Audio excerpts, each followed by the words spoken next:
dương chọn dương thưa chỉ software developer thay rồi dương chọn lại chỉ software developer này tụi bây giờ dương toàn trâu từ bậc cao system bậc cao cảm thi ấy mua cái đó tại dương của tại riêng vô riêng mơ khơi nhà quay đến đây trung bình luôn dương quay đại dương trong cắt quay đại dương được không chịu vật perfect dương sập tháng ngày nắng dương khơi tha sẽ kể đại cái pra chạy vị chia pra cảm vị thi pra app pra system mấy nắng nằm bấy chui lơ càng nghiệp trăm tháng ngày nắng á nhưng cô tại kịch từ hay dương bây dương squall bộ tầng óc nắng cô bị chui dương chỉ cùng nập mùi này chỉ vật thoa tu tơ mùi là bây dương miền này không luôn về đại dương ngày nào mỗi dương châu từ thứ cá dương ai chụp cho mỗi nhữngประเภท system បែបហ្នឹងហើយកម្មវិធីបែបហ្នឹងអញ្ចឹងទៅវាជាគំនិតរបស់យើងដែរកុំឲ្យថាយើងរៀនបង្កើតកម្មវិធីយើងចង់ធ្វើ software engineer software developer ប៉ុន្តែតទៅពេលដែលយើងចូលទៅកាន់ការងារអីមួយយើងស្គាល់តែមួយហ្នឹងអញ្ចឹងអាហ្នឹងវាបទពិសោធន៍តិចតួចដែរអញ្ចឹងណាជាក់ស្ដែងកន្លងមក system ដែលគេប្រើប្រាស់ច្រើនណាបើយើងមើលនៅក្នុងប្រព័ន្ធធនាគារការទូទាត់ប្រាក់វាមានទូរស័ព្ទកម្មវិធីទូរស័ព្ទដែលយើងមានគណនីធនាគារមាន e-wallet អីក្នុងហ្នឹងយើងទុកបាញ់ទៅកងនេះកងនោះបាញ់ QR អញ្ចឹងទៅអាហ្នឹងយើងស្គាល់មួយទៀត system ដែលគេប្រើប្រាស់រាល់ថ្ងៃឬក៏យូរមកហើយតើតើជាមួយនឹង POS system POS system យើងទៅទិញកាហ្វេឬក៏យើងចូលភោជនីយដ្ឋានឬក៏យើងទៅកន្លែងណាមួយដែលគេមានការលក់គេតែងតែមាននៅ POS system ហ្នឹងដើម្បីជួយទៅលើការលក់របស់គេហ្នឹងហើយជួយទៅលើការគ្រប់គ្រង stock ការគ្រប់គ្រង report ផ្សេងអញ្ចឹងណាហ្នឹងហើយអញ្ចឹង POS មួយហ្នឹងគឺអាចចិញ្ចឹមមួយក្រុមហ៊ុនបានវាអាចណាវាទៅតាមកម្រិត POS ធំតូចហ្នឹងហើយវាមិនមែនថា system មួយវាមិនមែនថាការបង្កើតកម្មវិធីយើងព្យាយាមបង្កើតឲ្យច្រើនទៅ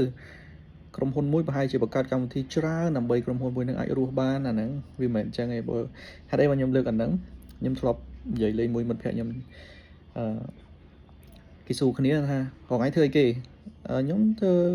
អ្នកបង្កើតកម្មវិធីហើយគាត់សួរមកវិញថាចុះមួយថ្ងៃបង្កើតបានប្រហែលវាលក្ខណៈថាដូចយើងទៅធ្វើការអីមួយនិយាយថាធ្វើជាចុងភៅមួយថ្ងៃធ្វើម្ហូបបានប្រហែលចានហ្នឹងក៏ពិតមិនមែនអញ្ចឹងទេ system មួយយើងធ្វើវាហើយយើងលក់វាយើងយក feedback យើងថែទាំវាយើង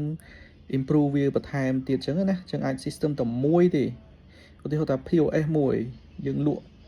ពេញក្នុងប្រទេសយើងលក់ទៅមានរាប់ពាន់ភ្ញៀវទៅមួយខែមកភ្ញៀវតែ$10-20អញ្ចឹងទៅ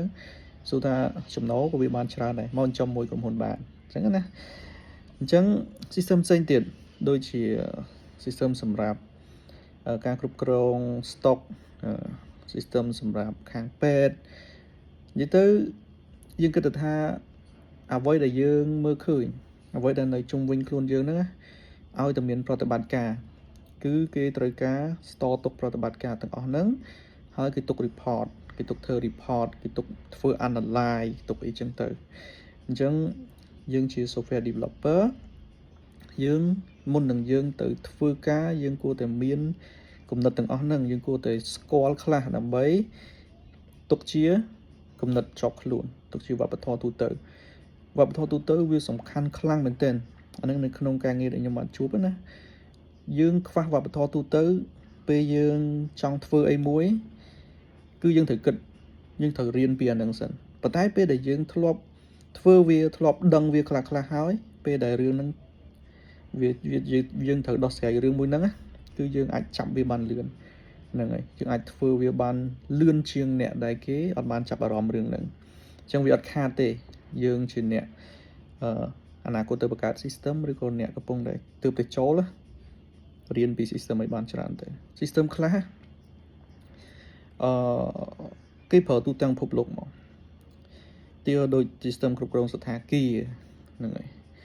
ការបុកស្ថាគារអីផ្សេងអញ្ចឹងទៅហ្នឹងហើយ OTA អញ្ចឹងទៅ system ការគ្រប់គ្រងផ្សារទំនើបមួយធំចឹងទៅរោងចក្រសហគ្រាសមួយធំចឹងទៅខ្លះគេអត់ទុកចិត្ត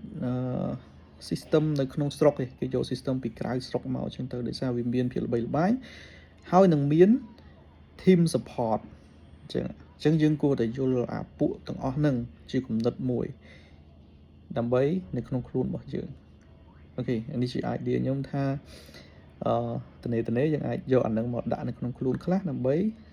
ជាគំនិតអូខេ